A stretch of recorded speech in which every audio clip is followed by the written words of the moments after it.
जब अनुज घर से गुस्से में बड़बड़ाते हुए निकल आया था और बस स्टैंड की तरफ आगे बढ़ने लगा। अनुज मन ही मन बड़बड़ा रहा था, पता नहीं कितने पैसे छुपा के रखे हैं, लेकिन मेरे लिए एक बाइक नहीं ले सकते। अब मैं यहाँ से चला जाऊंगा और तब तक वापस नहीं आऊंगा जब तक मैं खुद के पैसों से बाइक नहीं खरीद लेता। इतना सोच ही रहा था तभी अनुज के पैर में कुछ चुभने का एहसास हुआ। नीचे देखा तो समझ आया कि जल्दबाजी में पापा के जूते पहन आया है। उन जूतों में कील उभरी हुई थी, जो अनुज के पैर में बार बार घाव किए जा रही थी। लेकिन उस समय गुस्सा अधिक था, तो अनुज बड़बड़ाते हुए आगे बढ़ गया। एकाएक उसे याद आया कि वह पापा का पर्स भी साथ ले आया है। अनुज के खुराफाती दिमाग में एक ख्याल आया, क्यों न आज पापा का पर्स चेक किया जाए, जिसे आज तक उन्होंने किसी को हाथ तक नहीं लगाने दिया था। पता नहीं कौन सा खजाना छुपा है इस पर्स में, जो किसी को हाथ नहीं लगाने देते थे। जब अनुज ने पापा का वो पुराना पर्स खोलकर देखा तो उसमें पैसे तो नहीं मिले, लेकिन पैसों की जगह पर एक डायरी रखी हुई थी। तब अनुज ने सोचा, ओह, तो यहाँ खजाना छुपा रखा है। मैं समझ रहा था कि यहाँ पापा ने लिखा होगा कि किससे कितने पैसे लेने हैं और किसको कितने पैसे दिए हैं, लेकिन मैं गलत था। जब मैंने उस छोटी सी डायरी का पहला पेज खोलकर देखा तो वहाँ पर जो लिखा था वह थोड़ा सीरियस कर देने वाला था। डायरी में जो लिखा था उसे पढ़ने के बाद अनुज के चेहरे पर जो एक्सप्रेशन थे वह गायब हो चुके थे, क्योंकि डायरी में वैसा कुछ नहीं था जैसा वह सोच रहा था। वहाँ पर उन पैसों का हिसाब लिखा हुआ था जो अलग अलग कामों के लिए अलग अलग लोगों से उधार लिए गए थे। उस लिस्ट में कंप्यूटर के नाम पर भी पैसे लिए गए थे। कुछ यूं लिखा था, 50,000 बेटे के कंप्यूटर के लिए।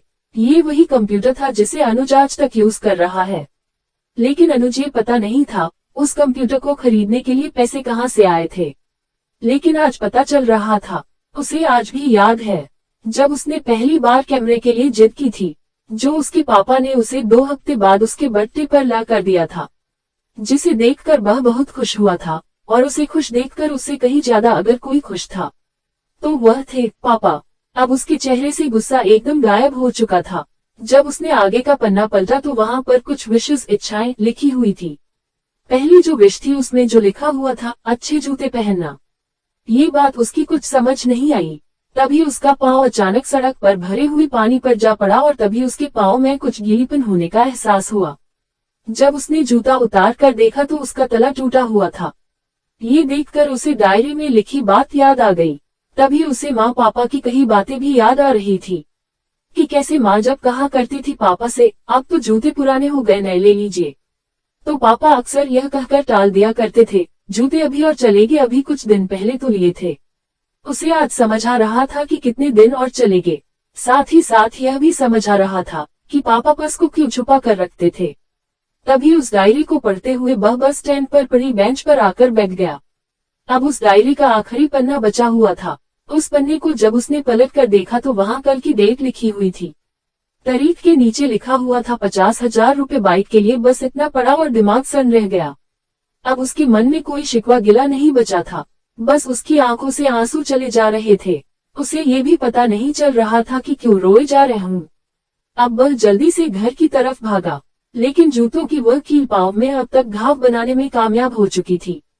उसने जूतों को रास्ते में ही निकाल कर फेंक दिया और भागते लड़खड़ाते हुए घर जा पहुंचा, लेकिन उसके पापा घर पर नहीं थे। वह समझ गया वह कहाँ थे। वह सीधा पास वाली बाइक एजेंसी की तरफ भागा। पता नहीं आज कहाँ से इतनी ताकत आ गई थी कि वह भागते हुए थक नहीं रहा था, और वह भी बिना जूतों के नंगे पैर। जैसे तैसे वह बाइक एजेंसी पर पहुंचा। पापा वही थे। उसने पापा को दौड़कर गले लगा लिया और उसकी आंखों से आंसू रुकने का नाम ही नहीं ले रहे थे। उसके पापा भी समझ नहीं पा रहे थे आखिर हो क्या रहा है, वह क्यों रो रहा है। उसने पापा से कहा, पापा मुझे मोटरसाइकिल नहीं चाहिए, आप अपने लिए जूते ले लीजिए। अब आज से मैं जो भी करूंगा अपनी मेहनत से अपने बलबूते पर पढ़कर करूंगा।